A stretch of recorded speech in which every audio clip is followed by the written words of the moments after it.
Interventional pain management అనేదండి cardiology, pulmonology లాగానే ప్రత్యేకంగా అభివృద్ధి చెందిన పూర్తి స్థాయి విభాగం వైద్య శాస్త్రంలో అధునాతనంగా వచ్చింది.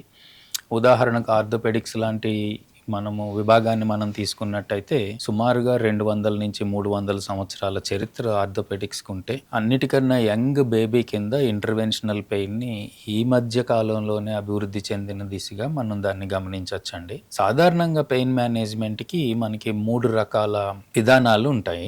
నాన్ ఇంటర్వెన్షనల్ పెయిన్ మేనేజ్మెంట్ అంటామండి. సింపుల్ ఆయింట్మెంట్ రాసుకోవడం గానీ, ఐస్ ప్యాక్ పెట్టుకోవడం గానీ, ఫిజియోథెరపీ చేయడం గానీ, అల్ట్రాసౌండ్ థెరపీ లాంటివి చేసుకోవడం ద్వారా గానీ, రకరకాల మిగిలిన ఆయుర్వేద విభాగాల్లో ఉన్న తీరు గానీ, ఇలాంటివన్నీ కూడా నాన్ ఇంటర్వెన్షనల్ పెయిన్ మేనేజ్మెంట్ కింద వస్తాయండి. దీంతో పాటు పెయిన్ కిల్లర్స్ తీసుకోవడం కూడా ఇందులో విభాగంగానే వస్తుంది.